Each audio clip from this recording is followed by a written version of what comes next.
Hello, first-class listeners. Welcome to the Train Stop Podcast. I'm your host, Anastasios Kalimos, a.k.a. The Greek Freak. I'm joined today by Spence, Molk. Spence, howdy, beautiful people. How's it going, everybody?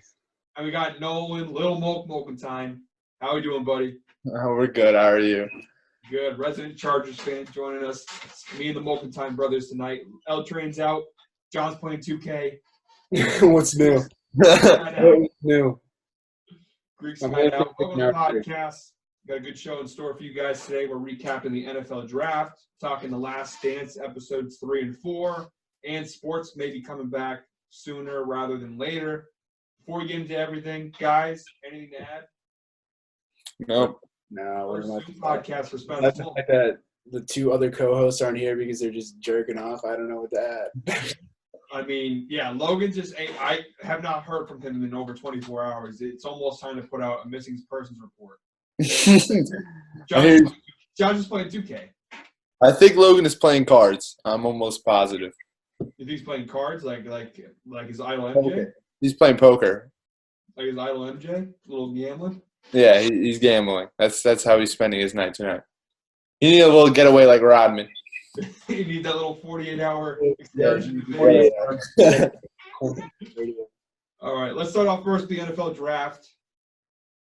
What do you want? We got some live sports, kinda, I guess. Not really sports, but something new to talk about. Something we could watch as a community. And it actually worked. Do you guys like the video draft, like the online Are you pointing draft? Adam Schefter right now, Tassos? Huh? Are you forgetting about the WNBA draft? Sorry. Something that it was the highest. What was it? The highest viewed WNBA draft of all time. Because nobody else is doing. By default. I mean, what else? I mean, that's how. I can't even tell you. I can't name one player drafted. Who's that? Oh, there's a Oregon. girl from Oregon. Yeah. Sabrina. Shout out her. Sabrina. That's the only person I know who got drafted. Other than that, you couldn't pay. If you bet me $1 billion to name one other player, I just couldn't. Sorry. Yeah, I really couldn't either. Sorry. It's not. I'm not trying to shit on the WNBA. It's just don't follow it. I'm sorry. Yeah. All right, Spencer, name me another player then. Tell me about the draft. Did you watch the WNBA draft? Didn't Kobe Bryant's child get technically drafted? Oh, no, well, Spencer. That was nice. That was a nice tribute. It was a good tribute, but that doesn't count. So I watched that. So I did watch part of the draft because I saw that. I saw the other girl who also was in the crash. They retired her jersey too, or showed her jersey getting drafted. So that was nice. I remember that. So there you go. We can talk about the WNBA draft for all the diehard WNBA fans. So, Yes, we did. but there was another draft which was probably a lot more watched that happened over the weekend. The most watched. Most watched draft ever. Did you guys like the new format? I actually enjoyed it a little bit more than, I don't know, okay, besides the fact that they talked about every, childhood trauma on the face of the planet. Literally. If you didn't have a childhood trauma, you couldn't get drafted, basically. Did you see John's tweet? No, what was it? Did you see it, Spencer? No, I follow 30% of John's tweets because he tweets. Yeah, it was one of those tweets where John got more than 3 likes. It was actually pretty funny, but it was something about how somebody got drafted and then he gave a little description like their mom was had the flu 4 years ago. I'm looking it up. You guys talk. I actually like the video. I missed some stuff. I missed obviously the #1 overall pick going to the podium and stuff like that. And no, I like the podium format more, but it was the most viewed draft ever. But I think it was most of that had to do with that everybody's in quarantine, nothing better to do, and there hasn't been sports in so long. That's what I saw. When I saw those numbers, I'm like, everyone's like, wow, what a crazy – I mean, it was a good draft. I like the setup, but I didn't realize we're literally stuck at home with nothing else to watch. Of course, everyone was going to tune in. Yeah. I'm not the craziest college football fan, but there's 3 days of draft, a good 4 rounds where I knew most of the players going. When every other year it's okay, after the first round I have no clue. It's mid-second round I'm just I wouldn't say that. The dude who was picked 37th to New England, I never heard of him. But Yeah, dude, what was his name? Kyle Duggar? yeah. I just never saw him play. I don't know. He was never on TV when I was around. You know what it was? those tapes that they had, that was Patriots taping the practices there. That was the Pats. It wasn't anybody else. It wasn't live footage. That was Patriots footage, right? This dude John took way too much. I can't find it. You probably won't You find gotta it. go back. You gotta go scroll down 6,000 times. It actually, It's all Raiders stuff. he had. It's like one of It's all those about John Lynn Whip, Bowden John. Jr. and whoever the other receiver they took from South Carolina. It's just all about the Raiders draft pick. Yeah. Now Like, I like- the top. All right, I'm done. I'm not looking for it. I can't find it. How many times can you speak about Ruggs in a matter of 30 minutes? I don't know. John's definitely got the record. Listen, I can't really hate on John too much because I did the same thing. No one was on the phone with me when the Pats took Kyle Duggar. But this guy John went so quick from hating a draft pick to loving a draft pick. I've never seen someone switch so fast their emotions. Because he realizes that they're a Raider and he's got to be a diehard Raiders fan. There's no way that Kyle Duggar took me like probably a day or two to finally be like, okay, I don't mind the pick. it's still a terrible. Yeah, I still don't love it, but John was the funniest thing because when they drafted Henry Ruggs, he's texted the group chat, Ruggs? Question mark, like tons of question marks. And then I text the chat. I'm like, well, he's actually pretty fast. He's not a bad receiver. And then all of a sudden he's like, all right, I like this pick. Do you like that pick though? Do you like the Henry Ruggs pick over Jerry Jeudy and over CeeDee Lamb? Oh no. I like Henry Ruggs as a receiver, but he wasn't the best receiver available. The only reason I think they picked Henry Ruggs is because they've watched Tyreek Hill bend them over for the past 3 years. But he's also been doing that with Patrick Mahomes for the past 3 years. 2 years. Funny.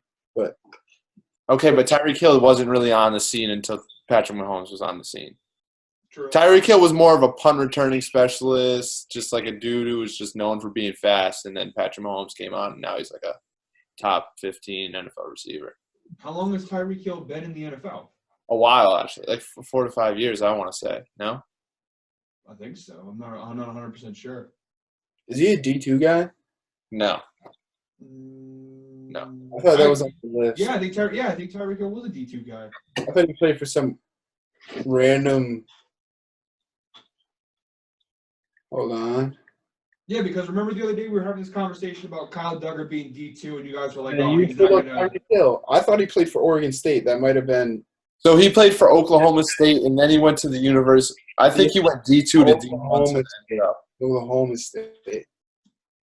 Then he went to the University of West Alabama, which is a D2 school. Did he go? I don't know, dude. I don't know my Tyreek Hill background. I really don't follow. He went to community college, then Oklahoma State, then West Alabama, I think. So But he was never really a receiver. He went down. He's a running back. Yeah, he was never really a receiver. It's really Patrick Mahomes and him kind of made each other what they are. Yeah. Well, more Patrick Mahomes made Tyreek Hill, but it's kind of hard not to be dominant when you run a 4-2. The Raiders kind of took the Bears route where it's like, we're just going to draft the one position we suck at, like a lot of them. Like how the Bears have like 15 tight ends. The Raiders are like, well, we're just going to draft 5 receivers in this draft class.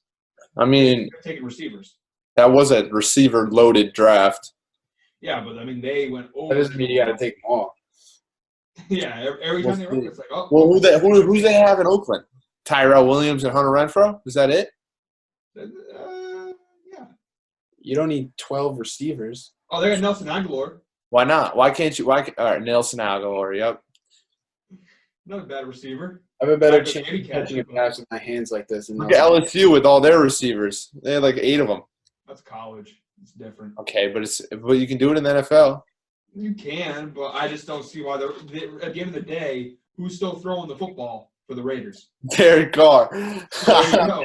Well, what's the point of stockpiling receivers when you got a quarterback? I don't know who's not about gonna be able to you, hit 'em? but every car needs a rug. So, Every like, car needs a rug, John. John, like I said, he was just funny. And then like they drafted Lynn Bowden, and again, this is the first year ever I watched college football like closely because Everybody hated that pick. He hated it until I was like, I actually bet on Kentucky like 5 different times and watched their games. He's actually like a Swiss Army knife. And then all of a sudden he's like, all right, he's a Raider. Let's go. We got him. I'm like, you were just shitting on him like a minute ago. I don't know what John. Wait, what? I don't think that guy, the dude. Every time we talk about college football, the guy's like, "Yeah, I try watching UConn Huskies college football sometimes, and I just can't." Like, how are you supposed to like watch that? You don't. That's not college football. In college basketball, it's fine. If you want to watch, UConn's good. James Booknight's coming back too. But college football, only watching UConn, that's torture. Why would you do that to yourself? No, that's you'd rather watch really competitive high school football. Exactly. I'll be honest though, this was the most fun I've had in an NFL draft because of the fact I actually watched college football this year, like closely. So like when people I feel you on that. People were getting drafted, I'm like, usually I'm like, all right, I looked at the mock drafts and I watched the stuff, and so I know who people are, but like this is the first draft in my life where I'm like, oh, I actually watched him play like 7 games. He's actually pretty nasty. Like I know who that is. I remember this game when he had that catch, or I remember this game when he had that tackle. That was kind of cool. I mean, it made me like day 3. I actually watched for the first time ever because I'm like, all right, where's KJ Hill going? Where is Jake Fromm going? Where's Jacob Eason going? Where are all these guys going? Yeah, there was a lot of dudes who I knew got picked in like the 4th, 5th round. Mm-hmm. It was an interesting draft after the first 15 picks. The first 15 picks were the most like predictable, the most obvious picks. Yeah, super predictable. Except for CeeDee Lamb dropping to Dallas. CeeDee Lamb was that's what I mean. After pick 15 is when people started falling, trades started coming. How about the Eagles taking Jalen Reagor over Justin Jefferson? Oh, that was bad. I'm an Eagles guy too. I like Carson Wentz. I like the Eagles, but oh boy, the Eagles don't look like they like Carson Wentz taking Hurts in the 2nd round. Listen, it's all part of the plan. So what was the whole plan for that? Is Doug Peterson really trying to do like a Taysom Hill type thing with him? Is that like no. He's doing what I've been saying for years. He's saying a 2-quarterback offense, Spence. We're doing 2 QB offense. 2 QBs in the field. Doug Peterson is just listen. No, I think he needs rotate them. No. 2 quarterbacks on the field at the same time. Bro, I really don't want to watch that. I am excited. I'm so excited. Is that deadass what he means? Yes, I actually, because I wanted to clarify, and yes, that's what he means. It's having 2 quarterbacks on the field. Schefter said it. Having 2 QBs on the field at the same time. Both in the pocket, both in shock. So basically just, a little toss over. All of a sudden, Jalen Hurts throws it. Or a little toss back, and Carson Wentz throws it. I don't like that. You see, I don't want to watch that. It could be interesting. Because Jalen Hurts could turn into a receiver, too. Yeah, like he can be a quarterback/receiver. It's going to revolutionize football. Yeah, but if I see shit show for a couple years, going to revolutionize football. I think they'll revolutionize football. Listen, if this works, now all of a sudden you're going to have quarterback/receiver/running back people coming in the NFL. Versatile football players. Pretty sure the Dolphins took that quarterback from the Army in the 6th or 7th round. The draft as a running back though. Like, didn't he he had 2,000 yards rushing? Like, he's not even like a quarterback. The Navy. He has the most rushing yards in NCAA history or something or some weird stat. Quarterback? Yeah, look it up. Well, he lined up under center. He had 1,000 yards passing and 7 touchdowns. So he's not even really a quarterback then. He wasn't really. He averaged 250 rushing yards a game in his career. I don't know. Like I said, I don't really. If they're not using for the 2 quarterback offense like they said, I don't get the pick. I mean, I know they need a good backup behind Carson because he gets hurt a lot, but a 2nd round pick on a quarterback is for a backup is risky. I don't really get that move, but I don't know. Listen, and also Jalen Reagor, 1st round over Justin Jefferson was. I would have taken Justin Jefferson. Yeah. That pick was a little. I don't know though, because you don't know until you know, right? Well, yeah, Reagor's fast and maybe he works. I just think Justin Jefferson was the safer pick. I think he would have been a better target right away for Carson Wentz. What do you guys think about Joe Burrow? Like I said, the first 10 picks were pretty obvious. Joe Burrow, my guy, Joey Burrow, going number 1 overall to the Bengals. Malcolm Perry's the Navy running. Right now, Tassos, I'm telling you right now. If Tua doesn't get hurt, doesn't have the hip thing, that would have been a lot tougher pick on a lot of these guys. But I'm happy with the non-tank for Tua and get him at 5 for free because he has a fluke hip injury and he has ankle sprains that he gets surgery on that he doesn't really need to get surgery on. He just does it because he's in college. Like, hey, if I get a franchise quarterback that's supposed to be one of the best of all time at 5, I'll take it. Okay, but he tries to do like crazy stuff where he'll just run out of the pocket. But if he tries to do that against Khalil Mack, he might die. Yeah, you just got non-RG3 him, I guess. Like, yes, you have to. He needs to. If he learns to stay in the pocket and not try to do all this crazy stuff, he could be an all-pro. Carson Wentz does the same shit. Look at him; he gets hurt all the time. Hey, yeah, exactly. What I'm saying is, Tua needs to not do that. Can we watch the Carson Wentz slander?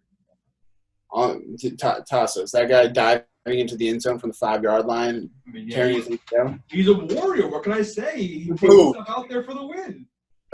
Ryan Fitzpatrick. He's like exactly right. He does the same. Ryan Fitzpatrick plays even more aggressive, and you guys love it. But when Carson Wentz does it, it's but Ryan Fitzpatrick is 40. The Terminator.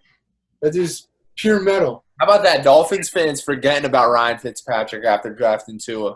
I did not think this magic. I think Fitzpatrick's going to be the starter this year. He's got to be, right? Yeah, I don't think Tua sees the field this year. I don't think so either. I wouldn't. If I'm the Dolphins, I don't put him in. Why risk him? You got Fitz magic, baby. Wait. All right, I got a pick for you, Tassos. I want to see your insight on it. The Jets taking that offensive tackle from Louisville, Becton, with no receivers. I don't like it.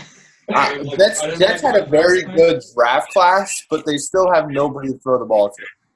Yeah, I understand you got Le'Veon. Becton's a monster. They needed a tackle, but did they need a tackle more than they need a wide receiver? I mean, they need a lot. They need an offense. I would have rather had Jerry Jeudy than Mekhi Becton. I don't know. Le'Veon Bell would have probably told you you'd rather have Becton than Jeudy.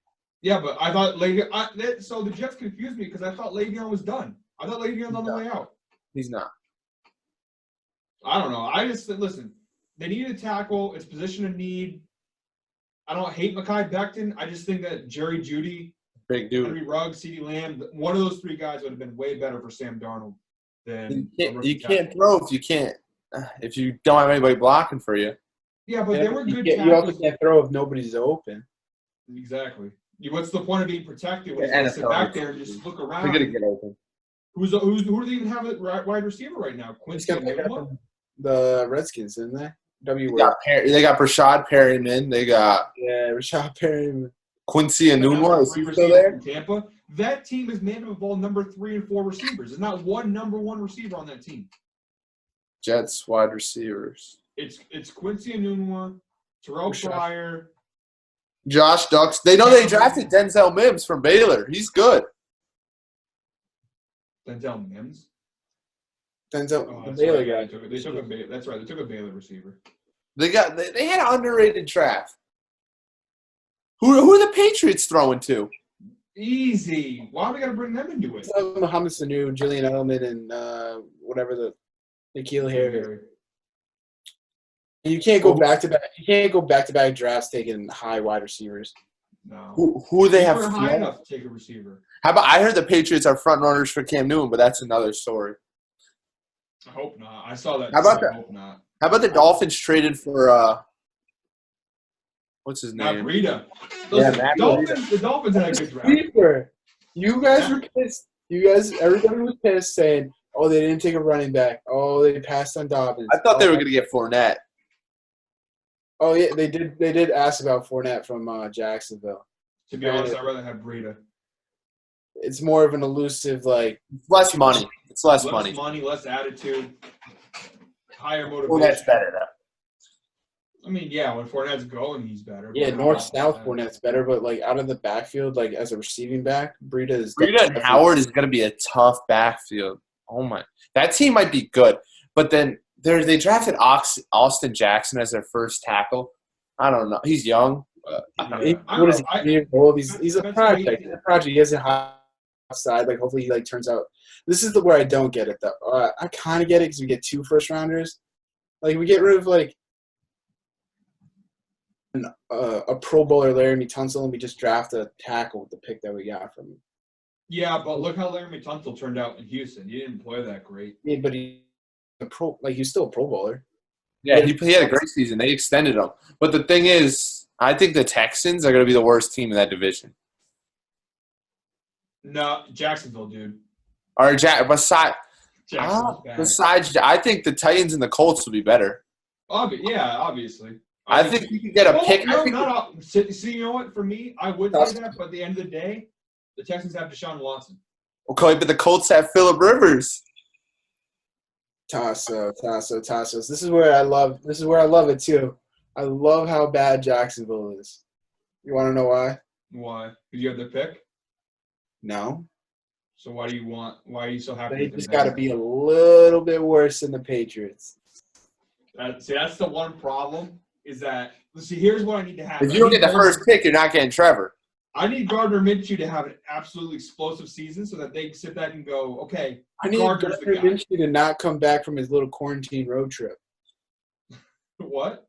I hope he just stays in Denver, just loves life out there. He's No. like, Jacksonville, I just don't want to come back. Because that's the thing.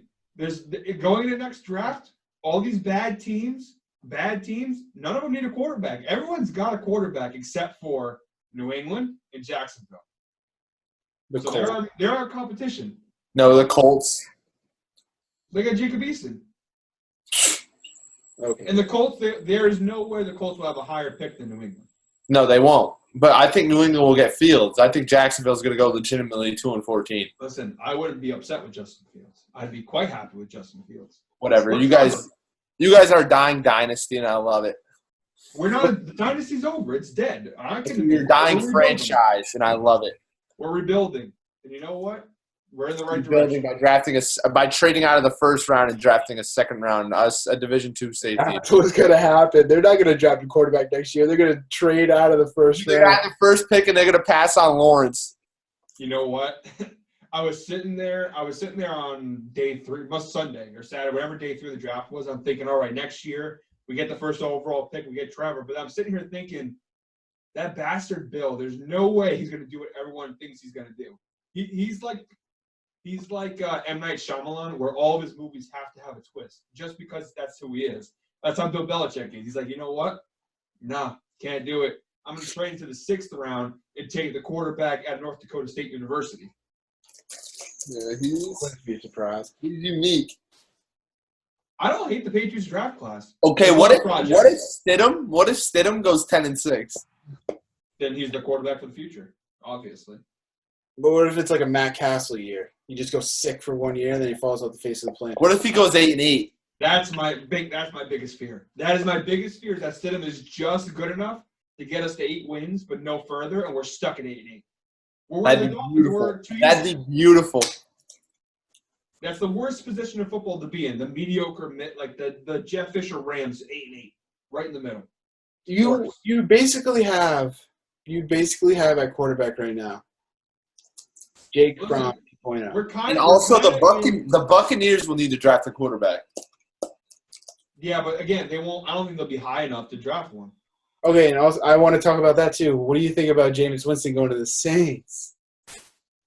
I like it. He's taking the Teddy Bridgewater route, going backing up Drew Brees for a year. Drew Brees I think is gonna Brees get is hurt out at of some there point. soon. Didn't he He's sign old. with NBC? Huh? Brees already signed with Yeah, for 2 years from now when he retires, they own his rights. But Winston might be good in 4 in New Orleans. he's only on a 1 year. It all depends. He wants it. He's on a 1 year deal to learn real quick, and then he's out. So you're telling me if Carolina doesn't go 5-11 next year, they don't draft a quarterback? They have a lot of money in Teddy Bridgewater. I don't know. I don't think why you think they're going to take a quarterback. They have Teddy. They go 5-11. 5-11's not that bad. That's not that bad. They're Okay, a but rebuilding team anyway. they're not going to pass on Trevor Lawrence. I don't care. Teddy Bridgewater. In what world does 5-11 get you the number one pick? Okay, but say the Patriots go 6-10, they go 5-11. They still wouldn't have number one. I still find it hard to believe whoever has the first pick, they're going to have the worst record in the NFL. Despite if they have a quarterback, I find it hard to believe that they pass on Trevor Lawrence after having the worst record in the NFL. If the Arizona Cardinals, let's say the worst thing, I'm trying to think of a team that has like a Cardinals with Kyler Murray, I still think if they lose 14 games. What if the Texans? What if the Texans, like you said, are the worst? What if they absolutely collapse and they go like 3-13? They have Deshaun Watson. They're going to take Trevor Lawrence. Deshaun Watson's out next year. Yeah, he's a free agent. He's gone. He's gone. He's going. He's not going to New England. I'll tell you that. Listen, I don't know. And also, the Texans. I hope he does. I hope you guys take that $100 million cap space that you have next year and put $40 million into it, Deshaun Watson. Literally, it's going to be 40. It's going to be $40 million. Is Dallas even extended Dak? Not yet. He's on the franchise tag. He's going to be $40 million. Hey, they might not pay him. Listen, the Dolphins have the Texans pick, so if they go 3-13, it's still the Dolphins pick. That's true. But again, if they got Tua, you're going to take Trevor Lawrence and Tua back-to-back years? You don't do that, but I'm just saying you trade it. Don't draft Jamar Chase out of LSU, the best receiver. They'll be the best receiver in NFL history. You think so? Mark my words, 20 years from now, when we pull this up and Jamar Chase is better than Jerry Rice. No one will say. That's a bold take. That is Okay. bold. Are there any other picks that you guys like? Who are the biggest winners of the draft? Oh, the Chargers with Justin Herbert. I'll give you your minute in the sun to talk about the Chargers. Go ahead. Justin Herbert is what's wrong with Justin Herbert other than the fact that he's a little inaccurate? You give him a little help, he could be a 12-4 quarterback this year. He's a high risk, high reward quarterback. Yeah, the only problem with Justin Herbert is his accuracy. He's a high risk, high reward. He has potential to be a high reward, but he also could be a high risk. And then we took a captain on defense in Kenneth Murray. I love that. And we want to thank the Patriots in advance for trading us that pick. When it comes to skill players, I think the Colts getting Jonathan Taylor in the second round is a big pick. Like, that's a big win. And Michael Pittman from USC. Oh, my God. The Ravens adding J.K. Dobbins. And Patrick Queen. I fucking hate the Ravens, dude. Like, seriously, like, you have Mark Ingram. You have Lamar. Okay, but you guys won out of that because you just got Breida for, like, free. Yeah, exactly. You guys won. Like, you didn't want the Dolphins. I'm not a Dolphins fan, but you didn't want J.K. Dobbins when you could have got him. It's just the fact that the Ravens got him. Yeah, dude. But they don't – It makes their offense so one-dimensional, though, Tassos. Yeah, exactly. Their receiving core is still Hollywood Brown. Yeah, but my thing – see, I'm more afraid of their defense. I'm not a big Lamar guy. I'm not scared of the offense. I'm scared of the defense. Their defense, I don't know if you've seen all the weapons they've added, but not just talking about the draft. I mean, and they added Campbell. Yeah, I was about to say they added Calais Campbell. Their defense is disgusting. It is. It's like half. Most of it's young, and the other half that's older are guys who are like studs on the defense. You said they added Calais Campbell, right? Yeah. And they got Patrick Queen in the first round, who I think is a really solid linebacker. Oh, my goodness. She's definitely – that's a steal at 28. They got him at 28, right? Yeah. That's a steal at 28. That's what I mean. Want to have the worst draft? Who? We need to touch on the Packers. Oh, my goodness. Easily, though. I mean, I think there's no other team that could have compared. They had the worst draft easily. Yeah, dude. Drafting Jordan Love at 26. I mean, let's be real. You didn't need Jordan Love at 26, and that's just disrespectful to Aaron Rodgers in a way. I don't even think that's the worst pick. They traded up to get a quarterback at 26. Yeah, I don't think it's the worst pick. I think the worst pick was their second-round pick. They took a running back. Yeah, dude. They took A.J. Dillon. They took A.J. Dillon already. You're one spot on the offense that you need, right? You're one spot that Aaron Rodgers is like, please get me another wide receiver, please. He said, fuck you, I'm getting you another quarterback, and I'm fucking getting you. They have Aaron Jones and Jamal Williams. You have a top 3 running back in the NFL, and you said, fuck you, I'm drafting. And a good backup. Mm-hmm. So now they got a third-string running back, and they got a second-string quarterback. when they needed a wide receiver and a tight end. It's just terrible. They just don't like Aaron Rodgers. They don't believe in him. I mean, but you know what? Aaron Rodgers is a dick, so I don't really blame him. Oh my! This is the thing. This is the whole first round thing where he's only thrown one touchdown to a first rounder. Who was it? Who was it? I have no idea. I have no idea who it was, but one Mercedes touchdown Lewis pass to a was the first first round rounder. tight end, not Mercedes Lewis was the first round tight end. Could have been. I It think- could have been. And Mercedes Lewis was what, 35 when he did it? Mm-hmm. Yeah. That just shows me that you haven't invested in Aaron Rodgers. I understand that you get Devontae Adams in the second round, and I understand that like some of these weapons like Greg Jennings and Jordy Nelson. They had weapons. Aaron Rodgers made Jordy Nelson. I don't Let's believe slow down. that take. Jordy Nelson Let's was slow solid down. with the Jordy Raiders. Nelson's a baller. Jordy Nelson was solid with the Raiders. No, he wasn't. No, he was not. No, he was not. That's a hot. Touchdowns in Did he one play game. 6 games and want to retire? No. Well, the Raiders are just that bad of a culture. But he played all right when he actually played. He had one game with 2 touchdowns. But Wes Welker was a baller. Against the Tell me Dolphins. Tom Brady, you tell me Tom Brady didn't make Wes Welker? No, because Wes Welker played well in Denver. In Miami. Peyton Manning. No, he did not play well. Peyton Manning. Well, He no, I didn't play well in Miami. We gave up Wes Welker for like a 5th round draft pick. I would say Wes Welker didn't really do anything in Miami. Okay, well, Tom Brady doesn't even. Listen, Tom Brady and Rob Gronkowski told us that it's not about New England. New England, it's about winning. That's with the Lions, buddy. I forgot about the Lions. The Lions are going to need a quarterback soon. No.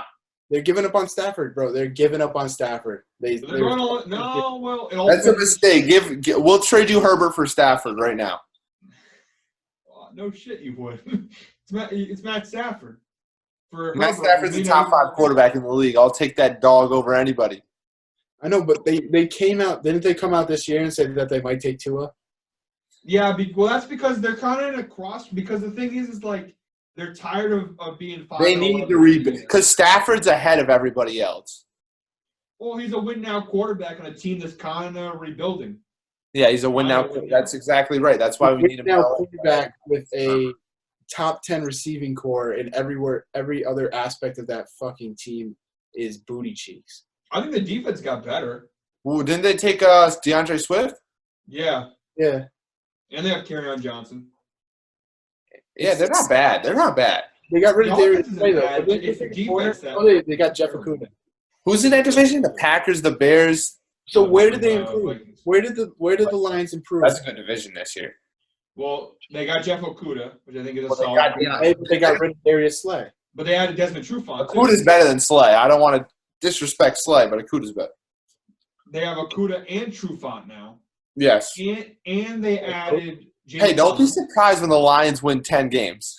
Listen, I think the Lions are a bubble team for the playoffs. I think they could maybe make it this year if Matt Stafford stays healthy. There are only issues in there in that division, too. The Vikings are going to be good. Mhm. The Packers, they got – I know you don't like this, but at the end of the day, they got Aaron Rodgers. And They're fool- I think their defense and their running game is going to win them games, not quarterback play. But that's just me. oh, my goodness. That's how they made it last year. How do you think they made it 13-3 last year? It wasn't because Aaron Rodgers. He threw 24 touchdowns last year. Tom Brady threw the same amount of touchdowns.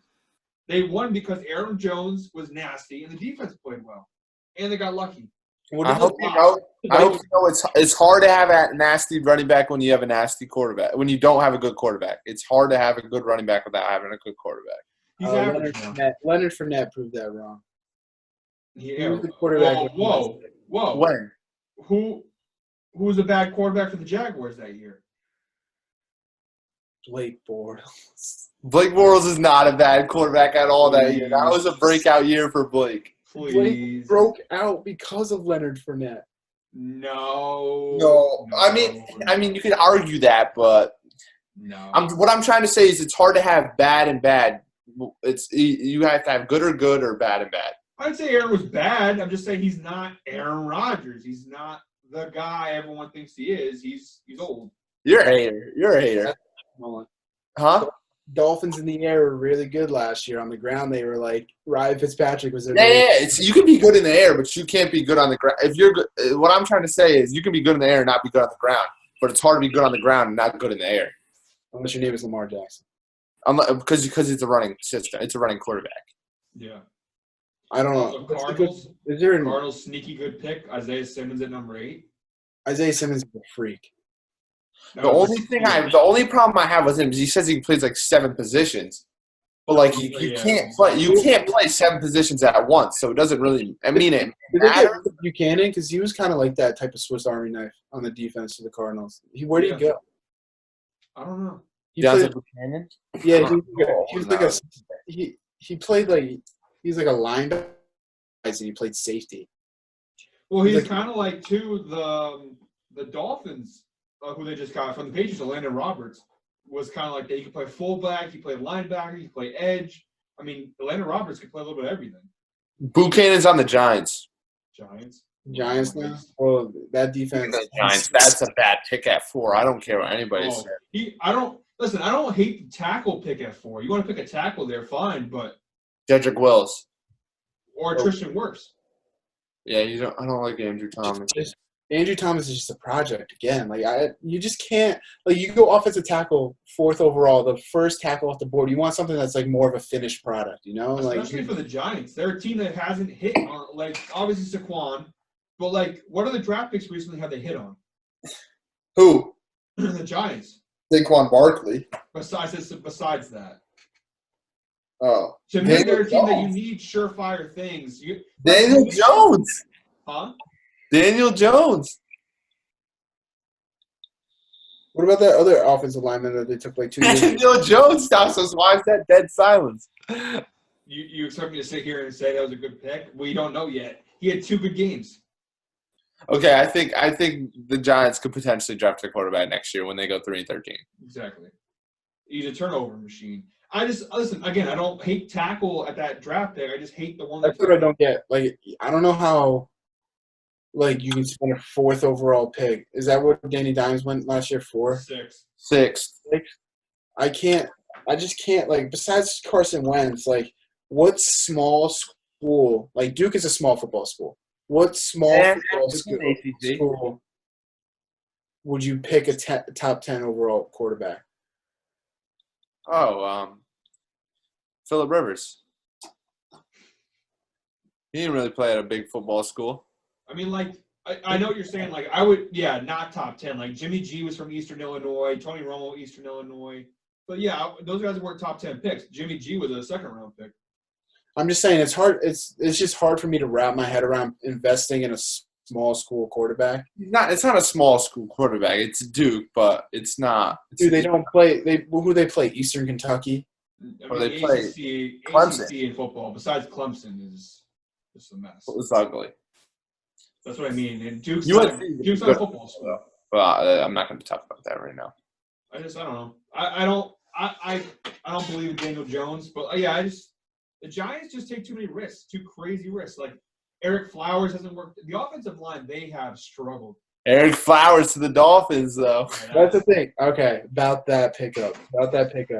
30 million, Spencer. Fucking terrible offensive tackle. He's fucking putrid. But put him at guard. He's good. A good offensive guard. I'm not saying he's great.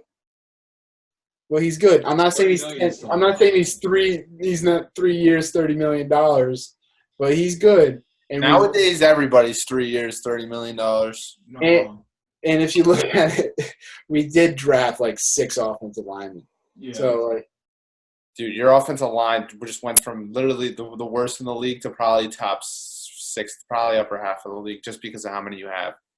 Yeah, literally, Flores is probably going to put like all 30 of them in a room and just make them block each other. Did you hear that we're calling up the Patriots for Joe Thuney? Yeah, I kind of hope we trade him now at this point. He's just not signing the franchise tender, and it's like we can get a 2nd-round pick for him. I'm down. I'm game. I mean, we already got the Greek cap hit right now. It's crazy. We already got the Greek freak. So that's where I'm not happy. I would have, if we could have re-signed Teddy, we would have been fine. But we let him go too, and now it's like if we trade Joe, we did just draft a guard from Michigan, but he was like a 5th-round pick. Who traded for Trent Richardson or Trent? The 49ers. Like they need any more offensive linemen. Well, because Joe Staley Retired, which is true. So that's what happened. Yeah, It is worked that a good. name? All of a sudden, Is that a Staley name? retires, and it's like, well, now we needed a left tackle badly. Trent Williams for a third and a fifth Trent rounder. Williams, That's That's a steal. good. I was thinking Raiders. All right, and I was thinking shitty running backs. I was in my head. I don't know. I don't know why I said Trent Richardson. I'm trying to think. Richardson was a good call running back. What? Vikings were good. I think Vikings had a good draft. I think the Cowboys had a good draft. Anytime you get CeeDee Lamb at 18, it's Bills had a good draft. Bills. Oh yeah, dude. Bills. AJ Epinesa in the second round is a steal and a half. mm-hmm. And they got Jake Fromm in the fifth round to back up Josh Allen. It's not bad either. Browns didn't have a The bad draft. Broncos had a good draft.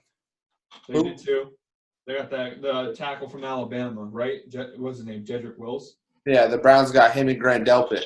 Mm-hmm. That's the Grant Delpit fell too. That was a big draft pick. Patriots could have had him. Decided to take Kyle Duggar. Not mad, just questioning it. And then in the second round, the Giants take a safety that can't tackle. Oh yeah, I know. They took the dude from Alabama. You cannot. Xavier McKinney. Yeah, that was. I actually don't hate McKinney, but yeah. He's good in coverage, but he cannot tackle. Whatever. Chargers. I love the Kenneth Murray pick. I wish New England. I was ask Spencer. Chargers, baby. I was so happy. I'm like, we're taking Murray. Yeah, he texted me, we're taking Kenneth Murray. And then all of a sudden you traded the pick, and they took Kenneth Murray. We literally, essentially, we traded Josh Oosh and Kyle Duggar for Kenneth Murray. Yeah. I actually, again, I don't mind the Patriots draft. I think I like half the draft. I like Josh Uche from Michigan. I like Inferne Jennings from Alabama. And I like Devin Asiasi from UCLA. I don't love Dalton Keene. And our kicker is already a problem. What does he have on his body that he has to get removed? So it's like a white supremacist tattoo. It's like for the 3%ers. It's about like basically anarchist. I don't know. He says that he thought it was a military thing because his dad was in the military, so he thought it was like a military tattoo. Said he didn't find out until draft night what it actually meant. That's bullshit. There's no way you just went to a tattoo parlor and says, "Give me this." It's for the army. It's a bowl. It was like a bowl with like some sort of symbols on it, and it's kind of hard to see.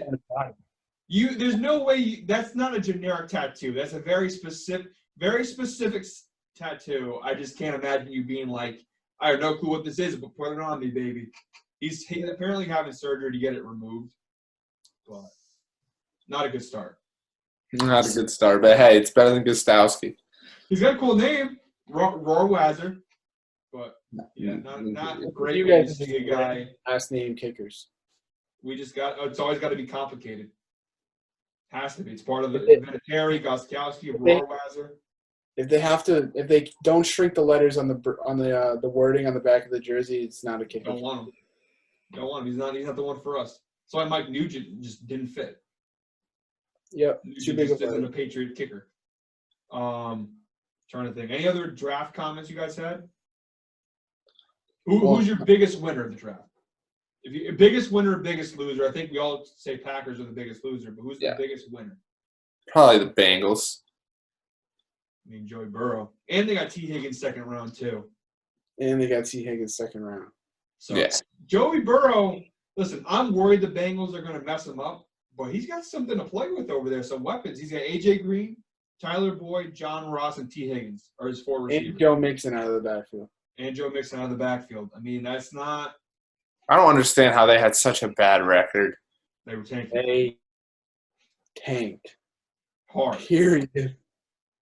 Tanked heavily. People say that's a competition. Hey, Joe Burrow and Andy Dalton. Yeah, I saw on Twitter Joe Burrow was like, I think one report said like, Joe Burrow will have a chance to win the starting job or fight for it.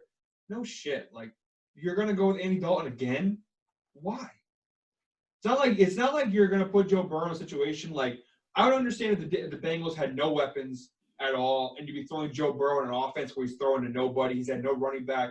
He's got a good running back, 4 solid receivers. The offensive line's better. What do you need to bench him for?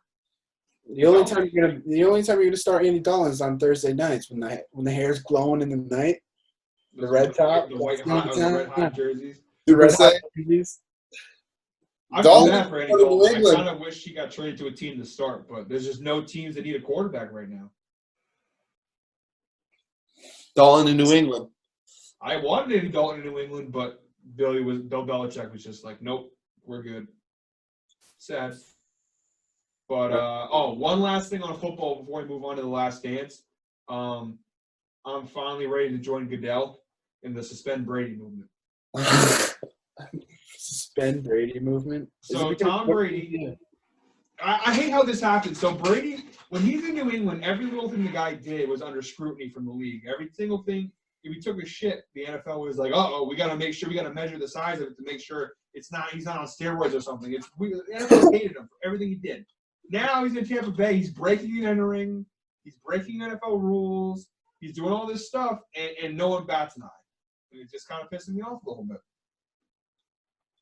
Because everybody's just rooting against New England. It's true. It's New England bias. I just don't get it. Tom Brady. So the breaking and entering story. He accidentally went into the wrong house and entered somebody's house, some stranger's house, looking for his offensive coordinator. When the NFL made it very clear that during coronavirus, you're not allowed to go meet with your coaches or talk or in person with your coaches and stuff. So, Maybe Tommy wasn't actually. Well, he didn't. Well, so he didn't come in contact with his offensive coordinator. No, he did eventually afterwards, but How do you know? because he said he did.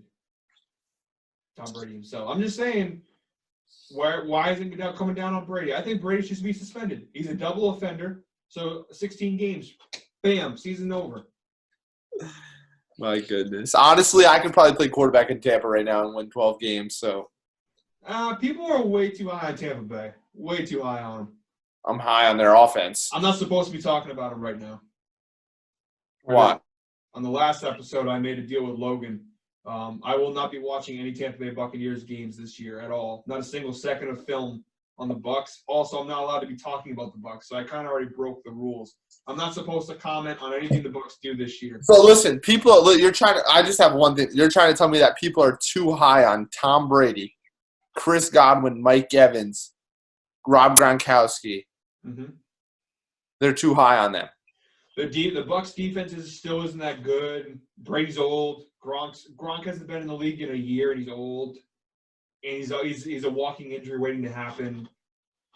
There's no guarantee. Brady's played for one coach and one team his entire career. There's no guarantee he'll go there and just automatically from the rip.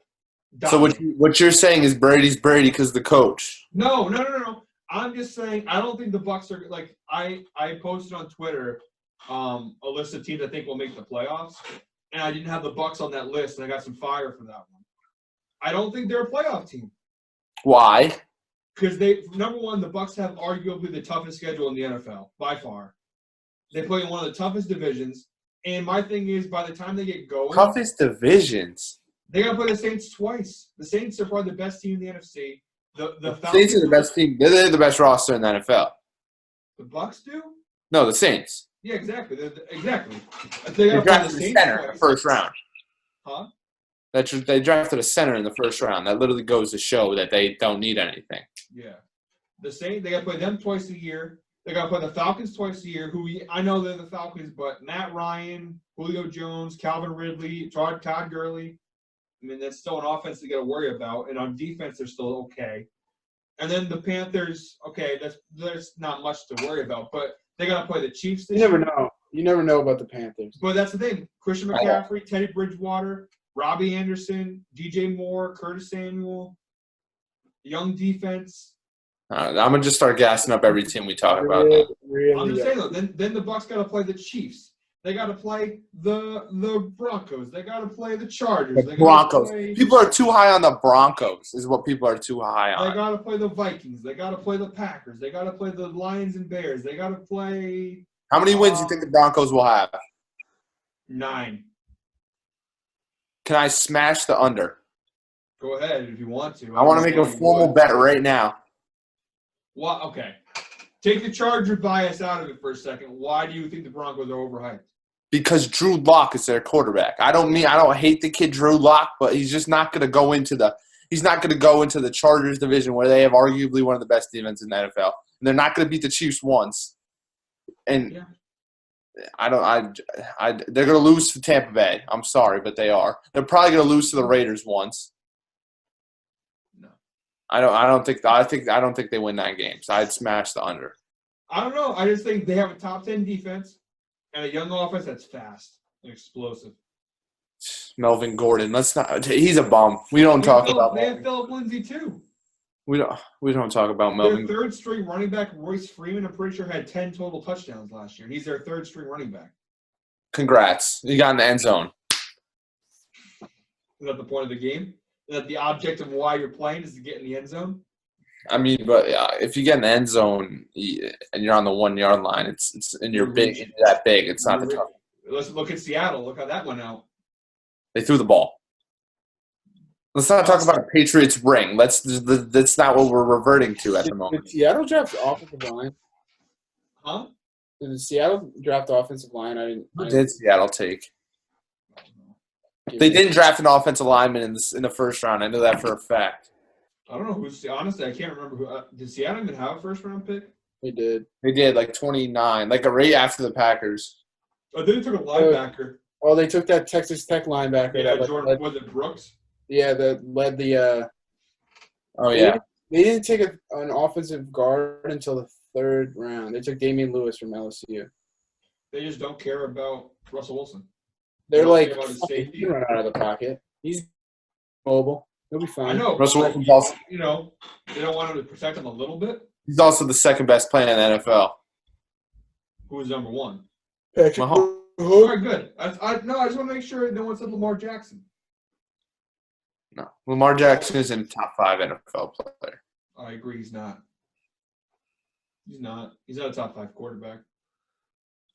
Nah, name 5 better quarterbacks. All right, real quick before we get into the documentary, I give you my top 5 quarterbacks. Ready? This is in order. We got Patrick Mahomes.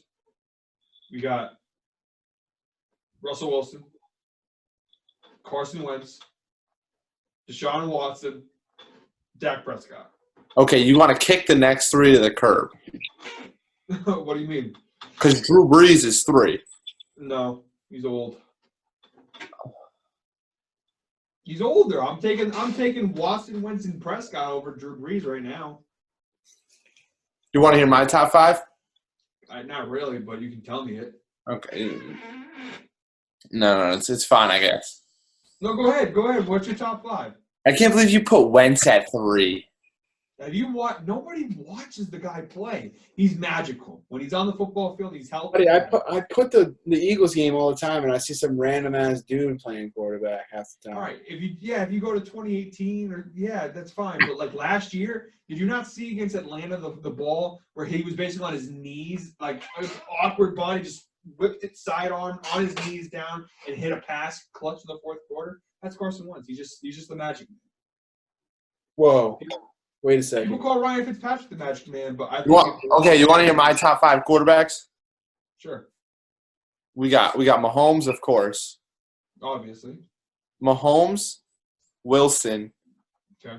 Breeze, Stafford, Jackson. You're high on Stafford, dude.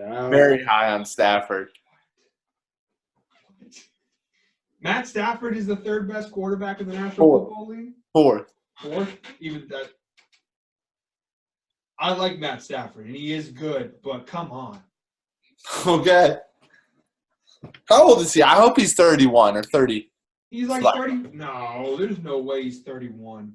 There's no possible way he's 31. Spencer, what's your top 5? My top 5? Yeah. Obviously, the first 2 are the first 2, but He's my 32. 3rd. What? Matt Stafford's 32. My 3rd is Watson. My 4th is probably Dak Prescott. And then my 5th is Say it. who, as of right now, or like right now. We're not talking about. No, you can't put Tua in there. Lamar Jackson. No, because I was about to put Teddy Bridgewater there because I think he's about to have a fucking crazy-ass season. You're not putting Carson Wentz. We have the same top 5 except Wentz isn't top 10. Wow. I can name 10 better. Tannehill's better than Wentz. He had a better year than Wentz. Tannehill had a better year than Wentz. That's like factual in like every category. Okay, move on. Last dance. Take it back. I'm not taking that back. Dude, Aaron Rodgers is better than Wentz too. No, I already put John in his place on that one. Dude, I'm telling you, bro, Wentz is way too high on, and yeah. I'm not gonna pull up the numbers right now. I'll have them ready for the next time we talk. I do want to talk about. Let me just throw it out there. You know, maybe it's in our chat. Maybe I saved it when I schooled John on this because John made the same argument. Let me see if it's still there. I don't think it is. Why are you so high on Wentz? No, it's not there. Because I think he has the potential to be the best quarterback, not named Patrick Mahomes or Russell Wilson. I think he is the best quarterback, not named Mahomes or Wilson. Okay, I think Matt Ryan is better than Carson. He has no weapons. Like he had better numbers than Rodgers, and Rodgers had more to work with. Rodgers had more to work with. Who did Carson Wentz have? At least Rodgers had Devontae Adams and Aaron Jones. The best tight end in the NFL, and Alshon Jeffrey. He barely even played. Devontae Adams barely even played. Yeah, Devontae Adams played 12 games. Huh? Devontae Adams last year played 12 games. How many did Alshon play? I think he played like 9. Wow, 3 less games. That's a big difference in the National Football League, Spencer. There's only 16 games. It's almost half the season. Stats-wise, it's not that big. Stats-wise, for a quarterback, it's not that big. Alshon Jeffrey, listen, it wasn't just Alshon Jeffrey, too. I mean, he lost everybody. Deshaun Jackson played 2 games last year. I'm trying to find. Deshaun Jackson's 36. He's still good. And that's his number 2 weapon. So, again, if you want to talk about weapons, it's his number 2 receiver was a 36-year-old man. Who's Aaron Rodgers' number 2 receiver? Geronimo Allison? And he's not bad. Not bad. If I asked you in 2018 who Geronimo Allison was, would you say a Packers wide receiver or would you say a fucking explorer? Packers wide receiver. You'd probably say an explorer that fucking found Haiti. No, you don't forget a name like Geronimo Allison. All right, moving on. The Last Dance. Episodes 3 and 4 were on Sunday. It's still – I get goosebumps watching it. Watching Michael Jordan go to work. Watching the Bulls in general go to work. What were you guys' biggest takeaways? Spencer kind of fell asleep in the 4th episode, so I told you I don't need a Phil Jackson episode. It honestly wasn't even that much of a Phil Jackson episode. It was more about the Bulls overcoming the Pistons and winning their first championship. By the way, listen. What I don't like about this, I love The Last Dance, but what I don't like is these LeBron stands on Twitter during The Last Dance. Oh yeah, that sucks. This is where yeah, exactly. Their only argument, right, is that Michael Jordan couldn't win without Pippen. Couldn't win without crackheads, right? His first 3 seasons, he just came out and said that they're doing lines of cocaine and they're smoking weed before games and like that's all they cared about. Who the fuck's supposed to win with that? Yeah. You can't single man bully a team into like an NBA finals. You can't. Nobody's ever done it. Literally, nobody. Not LeBron James. Not anybody. That one year LeBron made it to the finals when he was like what was the year? In 07. It was like his 4th year. Like his 4th year. I mean, he still had Tassos. Let him know who he still had on the team. He had the Drews. I mean, he wasn't doing it with like 4 crackheads. All right, Larry Hughes, an all-star. Mo Williams, Larry Hughes was. Didn't they trade like a 1st-round pick for Larry Hughes? Yeah, I think so. He had. Listen, I'm not gonna sit here, and that's one thing I can't like go against LeBron. That team wasn't great, but it's also not. It's not. Let's not act like he went in there with J.R. Smith and Norris Cole. Like those were all guys who were off the bench guys during his runs. But the argument that he can't win without Pippen, look at all LeBron's 3 rings. Tell me who's there for all 3 of Dwayne Wade was there for 2 of them, and Kyrie was there for 1 of them. Has he ever won a championship without either Kyrie Like I or said, Wade? LeBron's rosters where he's won the NBA Finals are light years better than Dwayne Wade and Chris Bosh and Mario Chalmers, who's a solid point. And Ray Allen bailed all of them out. And Ray Allen. Udonis Haslem was a solid role And player. Udonis And Mike Miller. I mean, you will go through those rosters. That's why I hate when they're like LeBron can do it with anybody. Dude, when he wins, he's got at least 1 or 2. Even in Cleveland, he had Kevin Love and Kyrie. And Tristan Thompson's a solid big man. Yeah, now obviously with the whole Kardashian curse, he kind of fell apart. But prior to hooking up with KK, Khloe Kardashian, he was a solid role player. Who? Tristan Thompson. Tristan Thompson is a great. He was like when they won the NBA Finals, he was averaging like 13 rebounds a game. Yeah, he was a huge part of that championship run. Actually, you can make the argument he was more important to that championship run than Kevin Love was. Let's not even start about that championship run though, because it only happened because Draymond Green was suspended, and I'm not going to sit here and. It's true. I'm not going to sit here and bash LeBron for his best ring because I'm biased. I'm not going to lie. So Draymond. I mean, if Draymond doesn't kick him in the nuts, the Warriors won that championship. But that's besides the point. I'm just saying, like the LeBron fans who are like, "Oh, the Bulls he had Scottie, the Hall of Famer." So is Dwayne Wade not a Hall of Famer? Yeah, and Scott, like everybody's saying, "Oh, Phil Jackson said Scottie Pippen was the second best player in the league." What's he supposed to say? Yeah, that's it. Okay, I know he said that. I don't think Scottie Pippen was ever the second best player in the National Basketball Association. No. In the 80s? Who got fucking drafted at 1 in Jordan's draft? Yeah. You think he wasn't the best? He won 2 rings when Jordan wasn't in the league. Yeah, that's the thing. Like people Pippen was better than Hakeem. Can we just forget that Hakeem Olajuwon existed or Karl Hakeem Malone, Olajuwon. John Stockton? I can't even say his name right now because that's how flustered I am. Scottie Pippen was not the second best player in the league. It's just Phil Jackson saying, "I'm gonna rock my guys." Yeah, exactly, and no big deal about that. No, it's the LeBron fans who take it so literally, who are like, "Oh, he said Scottie Pippen's the second best player." LeBron had never had the second best player in the league. It's like if LeBron played with Kevin Durant. It's not the same. What I find crazy is I see all these videos on Twitter, and it's what you go ask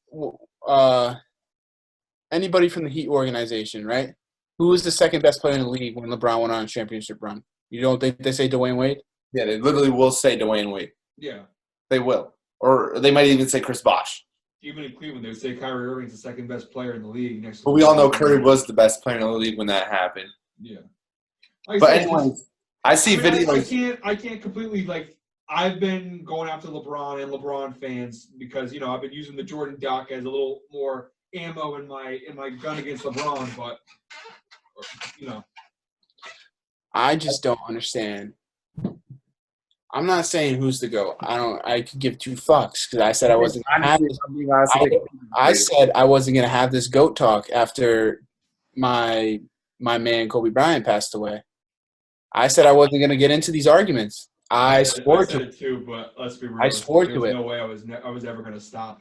I'm addicted to it. I'm addicted to it. You could argue. I'll never stop argue Kobe's greater than Bron before you could argue Bron's greater than Jordan. Kobe had a lot of help to win those rings. But listen to me. Kobe Bryant got snubbed to like 4 MVPs. All right, granted, his first 3 rings, he had a lot. He had Shaq carried. But you take away those first 3 rings, and then you compare him to LeBron, and it's only 2 versus 3 rings. And I mean, Pau Gasol is a Hall of Famer, but again, it's not like Pau Gasol was Shaq. Yeah, you're not going around and saying that. Who's like Pau? Yeah. I think the last 2 rings Kobe won in 2009 and 2010 were more impressive. 100%. The first 3. For Kobe, yeah. Because in the first 3 he had Shaq. Not only that, it's who they beat too. Like they beat the 2010 Celtics with like the big 3 and Rondo and Perkins, and although and listen, don't want to shut on Kobe's legacy, but if Perkins doesn't tear his ACL in Game 6, the Celtics win the championship. That is the truth. That is with Andrew Bynum as his center. Yeah. That world peace was like their number. Andrew Bynum was 280 pounds at like Like that, all that dude knew how to do was eat. And I'm not talking about. Meta World Peace was their third best player. Ron Artest. I mean, Ron Artest, Derek Fisher when he was 34, 35. Yeah. That's what I mean. Like that's to me, it's more impressive what they were able to accomplish for Kobe later on. The first three, like I said, you got Shaq. Kobe was really good when he was in his prime. Yeah. I just, like I said, watching the Jordan documentary, it just brings up more and more, like, I just don't think LeBron has the competitive fire like Jordan had. Like, Jordan's win or lose. The only thing he concentrated on after you could argue his first couple of years was winning, which I don't think Jordan really concentrated. To this day, still hates Isaiah Thomas and the Pistons. Like, he with a passion. You could tell on his face. That dude hates the Pistons, and he hates Isaiah Thomas. So this is 30 years later. He still holds grudges over those games. Yeah. Also, LeBron James, without modern technology and modern fitness and all this shit, would not be the same size in the 80s as he is now.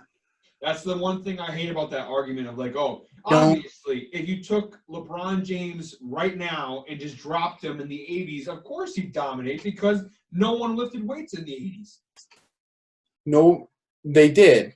Well, not like they do now. Like they don't have like cryo chambers and to calculate how you're breathing when you run on the treadmill. Bro, LeBron literally got put in the suit so he could like breathe a lot better. He literally was in off season. He goes in like a suit for an hour and meditates and sleeps so he can breathe better in games. Like that's just insane. Michael Jordan didn't do nothing but stay in a gym all day and shoot. Dennis Rodman went to Vegas for like 4 days straight on a bender with Carmen Electra and went to practice the next day. I mean, yeah. It was completely different worlds in 1990 than it was in 2019. But that's the thing is, like, if you put Michael Jordan now, you don't think Jordan wouldn't take advantage of the same thing? But the thing with that, you can't argue all this stuff, new decades, and say he's better than this. It's so hard to argue players in different decades. You can argue players in the same decade, but it's so hard to say, Larry Bird wouldn't be good in today's NBA. Like, obviously, like, no offense to Larry Bird, but he wouldn't be as dominant as he was in 1985. And he'd still be good, but he wouldn't be Larry Bird good. No, I don't know. Larry would find a way. But my point is, it's so. But if you put them back in 1985, you don't have. You're just not exposed to the same things. That's like dropping. If we dropped Steph Curry back in 1985 and he was just chucking from full court all the fucking time, you'd be dominant. They'd be like, holy fucking shit, this is witchcraft. They'd probably hang him in Boston. So like, whoa. Why Boston? We know why Boston, but we're not going to discuss it. But I'm just saying, if you took Aaron Rodgers and dropped him into 1970 football, they would have no fucking clue what's going on. He get killed. Forget oh my God, why'd you say Aaron Rodgers? Dude? Okay, if you took Patrick Mahomes and put him in 1960s football, they would have no idea what the fuck is going on. You can't argue decades. You just can't. It's tough. It's just stupid. Like I just watching the documentary more and more. It just makes me more and more realize technology evolves. The only thing you're not allowed to say if you put him in this decade and you put him like the end of discussion, you're done. We're done. Like I was arguing with a bunch of people and they're like, if you put Bron on the 1990 Bulls, he's gonna just win 10 rings in a row. Like, dude, what? No, that's the dumb. I hate when people bring that argument up. But like I said, to me, like even just like watching that episode where Jordan, when he played with a broken foot, and like a week after returning from a broken foot, he dropped 63 in the playoffs against the Celtics as a second-year player. It's just stuff like that where it's like I just don't see if LeBron breaks his foot, he's done. Like I said, LeBron hurts his quad, he's done. He's done. I never saw Michael Jordan after a loss in the play. When he got beat by the Pistons, I didn't see him come out with a little cast on his hand saying, yeah, by the way, during that whole series of the Bad Boys, yeah, I had like a broken ligament in there. Just didn't want to tell you all. Yeah. This is not how Jordan was. I'm not taking away from Bron's greatness. He's a great basketball player. He's probably going to be the best basketball player that I ever see in my lifetime. Chill. Have you not been watching Steph Curry?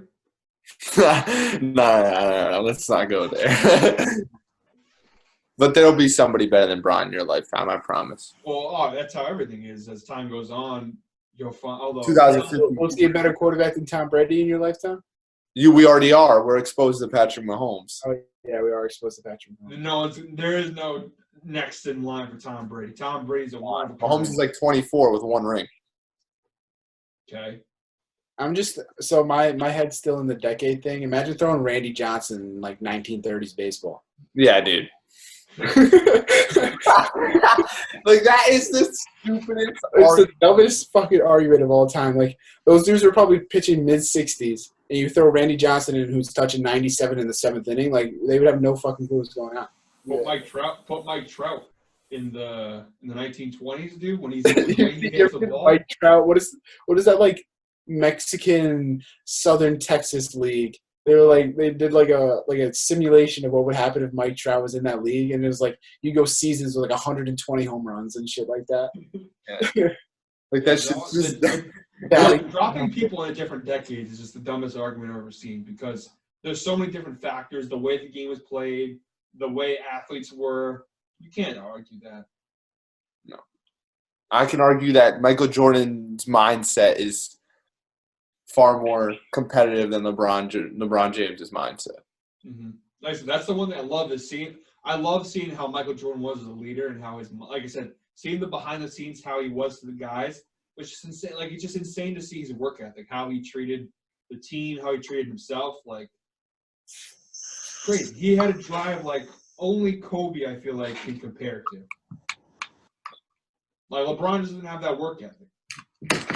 That I want to be the best, and I'm going to kill all you guys when I walk on this court. Like that's the mentality Jordan had. LeBron just comes up and starts hugging people and dapping up, and hey, we're going out for dinner after the game. Like that wasn't. I mean, yes, Jordan did go golfing with Danny Ainge before the playoffs, but only tell him he's going to score 63 tomorrow. Yeah, exactly. That's just Jordan. But all right, I'm trying to think now. Back to the episode because now here's the thing. All 4 episodes just kind of blend together. I'm trying to remember specifically episodes 3 and 4. Oh, so Rodman. So that was kind of the focus. Rodman and the Bad Boy Pistons were kind of the focus of these 2 episodes. Yes. And, I know one thing I wanted to bring up. I said it in our group chat. I felt so bad for Doug Collins. And you can tell Doug Collins is still pissed. All these years later, he's still livid that the Bulls fired him after the Eastern Conference Finals to one of the best teams ever assembled. Yeah. Well, I wouldn't say the best teams ever assembled. The hardest, like I don't know, like they did whatever they want. One of the best defensive teams ever. The best. Well, the 04-05 Pistons might have a word with you on that one. The best. Yeah, just one of the great, like toughest matchups to play. One of the toughest places to play. Like they weren't the most athletically gifted or talented. Literally murder people in 1990. But you're going up for a layup, you're getting an uppercut to the face by Bill Laimbeer. Yeah, it was a big boy. Like I said, I felt bad because you even saw, like when I saw Doug Collins now and they asked him about the firing, he goes, "I just don't want to talk about it. I want to bring it up. No, I'm not going to talk about it." You can definitely tell that guy was. I mean, I would be too. And I compared it to like how the Warriors when they fired Mark Jackson before they brought in Steve Kerr. Does Nolan know he's muted? No, I think is Nolan muted?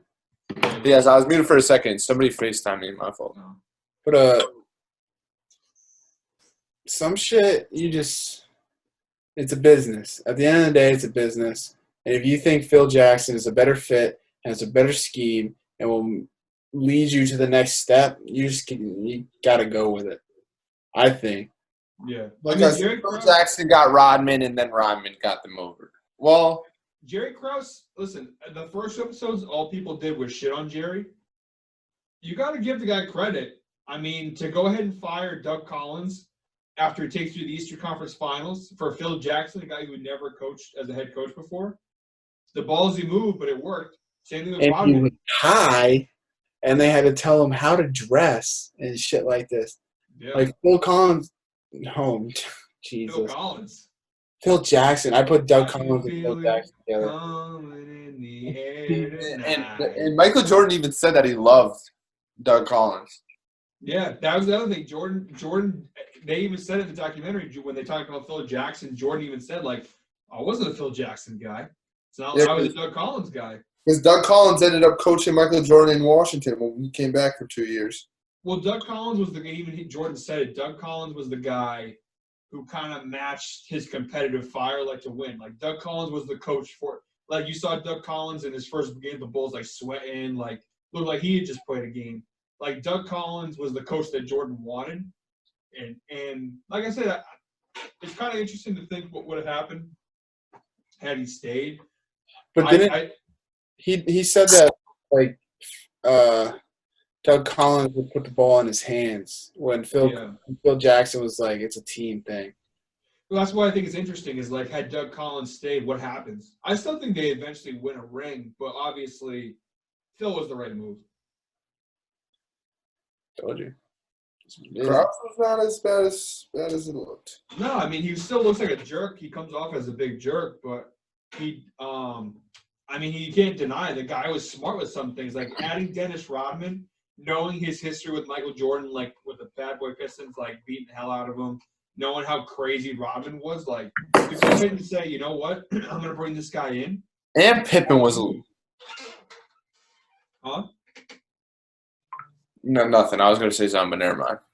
It's just like I said. It's just Jerry Krause deserves a little bit more credit. I'm happy that they're finally. Like I said, it is funny when they shit on Jerry, but at the same time, it's nice to see them give a little bit of credit to a guy who, at the end of the day, was smart for a lot of things. I mean, you got to give him credit, but yeah, obviously later on, Jerry Krause got a little bit stupid with the you can go 82-0, and I'll still not bring you back.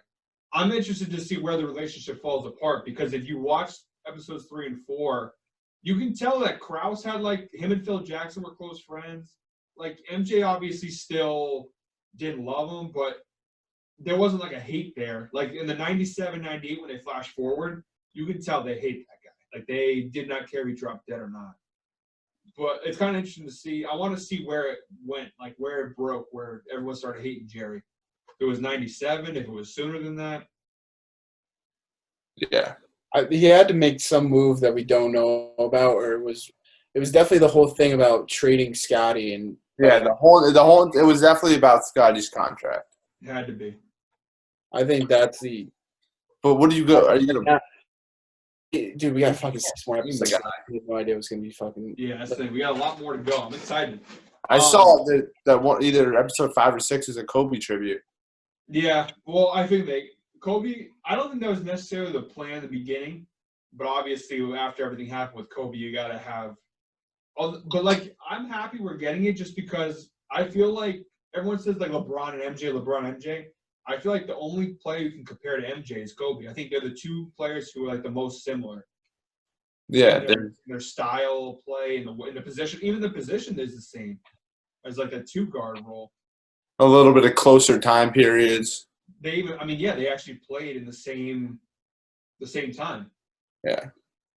So I feel like that's if you're going to compare legends, MJ and Kobe, you can put like when you want to say who's up there with MJ, like Kobe, like him and Kobe were like Kobe was like the second coming of MJ. I agree. I saw a video of Kevin Durant. He was talking about like they asked him who he thought his top 5 players were. He says he doesn't really have a top 5, but like his top 2 are just MJ and Kobe, and it was like recent. Yeah, he was like, "There's never been 2 guys as good as basketball as Kobe and MJ." Yeah. The only thing I'm going to say also about the documentary, I'm starting to get tired of the timeline. In the first 2 episodes, it was fine, like how they show you 97, 98, and they jump back to the past, and then they finish the episode 97, 98. It worked for the first 2 episodes. Now it's just getting annoying. It's like just either pick a time, I kind of wish they did the first 5 episodes were the past, and then the last 5 episodes were 97, 98, because it's confusing. Because all of a sudden you're watching a scene from 1990 where the Bulls are playing the Pistons, and then immediately they cut, and you're watching the 98 Bulls in January. I'm like, yeah, it's a little weird. It's a little like kind of confusing. I kind of wish they had a little bit more structure. There's 10 total, right? Yeah, my prediction when this started was that after like episodes 5 or 6, the rest of it would just be the 97, 98. But now I don't know. It might just be this way the whole 10 episodes. I kind of hope not. Because I like seeing the more, like the 97, 98 stuff is supposed to be what the documentary is about. That's why it's called The Last Dance. And you gotta give that I background. like the footage. I like the actual footage of him being behind the scenes and like what they actually fucking filmed the documentary for. Not all this random stuff that they're just getting off like YouTube. Like. Well, I don't know if you saw, some of these interviews aren't even for this documentary. Yeah, like the Jerry Krause interview. Yeah, like even the Isaiah Thomas stuff. That's not for this. That was for the Bad Boys sports. Remember the ESPN did the 30 for 30 on the Bad Boys? A lot of that from episodes 3 and 4, like 25% of that footage is from another documentary. It just doesn't make sense. Like, I understand that they're trying to put like background to the story and stuff and different views, but like there's no shot that Isaiah Thomas would ever talk in a Michael Jordan documentary. Mm-mm. Yeah, like I said, the only reason that's in there is because ESPN owns the rights to the Bad Boys documentary and they own The Last Dance, so they can use the footage. Like I said, I don't mind it. I enjoy seeing the past and seeing all this stuff. It's cool. No, I liked how they had Isaiah Thomas interviewed, then Michael Jordan interviewed, and showed how much like they despised each other. No, Isaiah's a dick. Isaiah Thomas, honestly, like reading books on him and watching like multiple documentaries.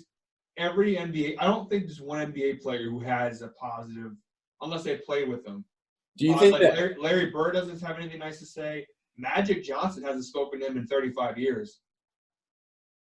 Do you think that any of these episodes are going to be about the 2-year break that Jordan went on? When this thing started, I didn't think so. Now I do. There's no way so it looks like they're going from 1984. Eventually, they're going to meet up with the present, I guess, 97, 98.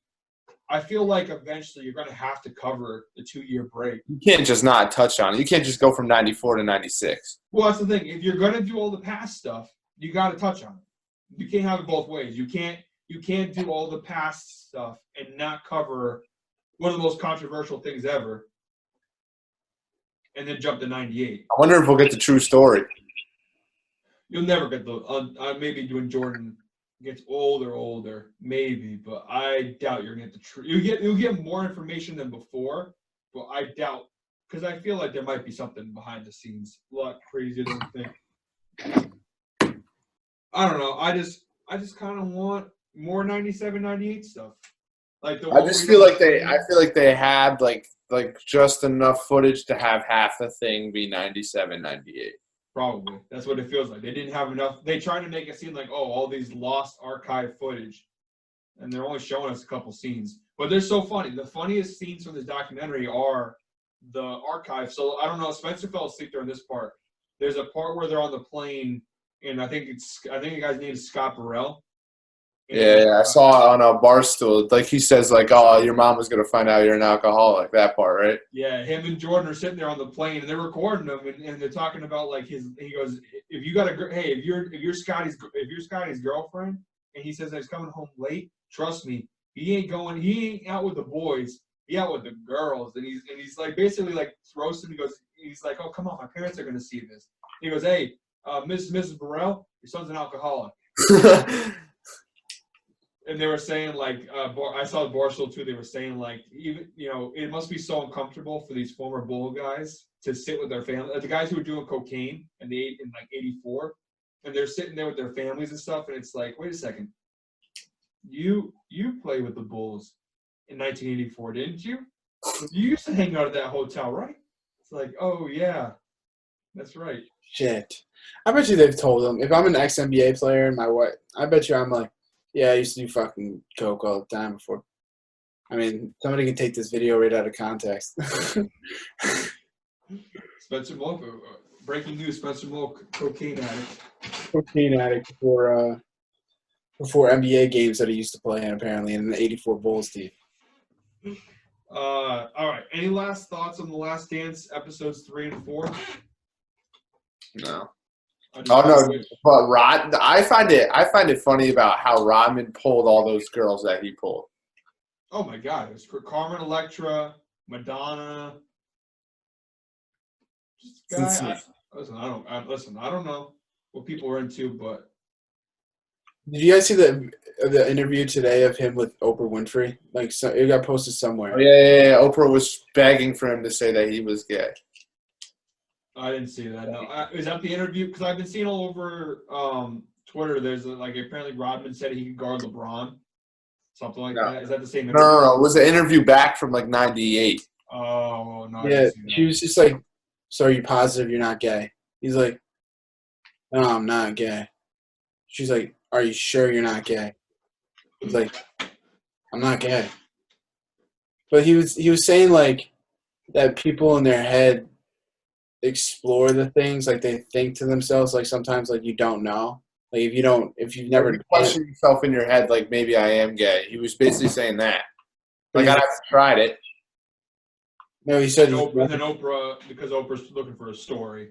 Yeah, She was digging deep. it was like a young Oprah. Yeah. Today, I feel like that's not a move today's Oprah would do or get respected for. yeah.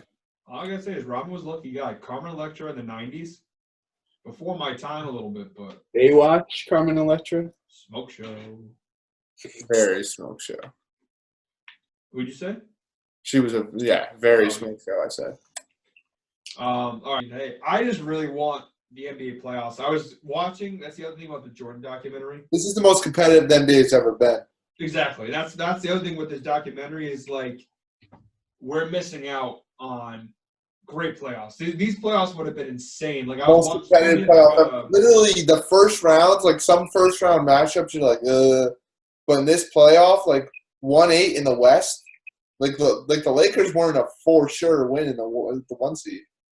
No, that's what I mean. It's crazy. It was like John Morant versus LeBron. Yeah. And the Pelicans were fighting for a spot. Even if the Grizzlies lose that series, it'd still be entertaining because that's just like in years past, like it wasn't even fun watching the Warriors play like the Kings or watching the Warriors play like the Pelicans. Yeah, it was bad.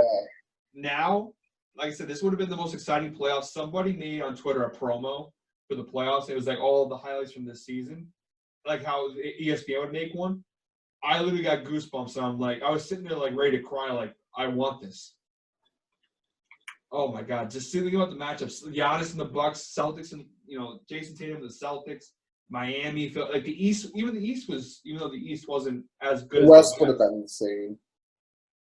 We're missing out. And that's the problem. Is like next year, you never know what's going to happen. So I mean, the teams could fall apart. Just missing out. But all right, that's our show for today. Thank you for watching. Wiseman to the Warriors. Or Giannis to the Warriors. Isn't that another year though? Wasn't he a free agent? No, listen. So what could happen is if the Bucs feel Giannis isn't going to resign, and the Warriors come in and say, "Hey, first overall pick, Andrew Wiggins, another first-round pick. We'll give you a couple other things." You're going to tell me you're going to let Giannis walk instead of getting that package returned? Yeah, I'd take Giannis for that anything but Clay and Curry. I'd give you Giannis. Yeah. I mean, That's the thing, like if you're the Bucs, dude, and like Giannis is leaving, you can't guarantee he's going to stay. And the Warriors offer you the number 1 pick, another first-round pick, and Andrew Wiggins, and some other role players. You're going to sit there and say no.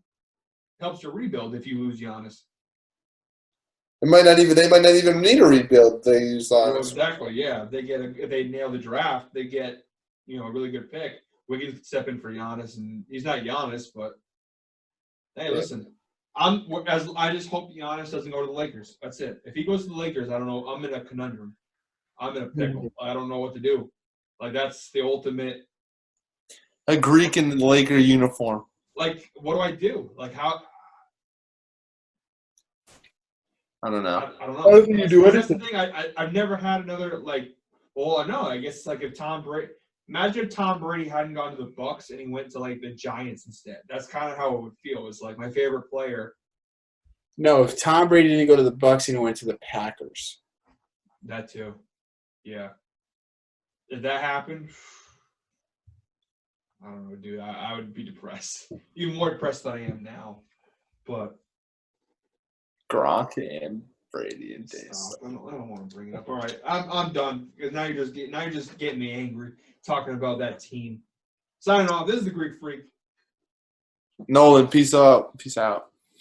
Well, taking the train off the tracks. Everybody have a great night.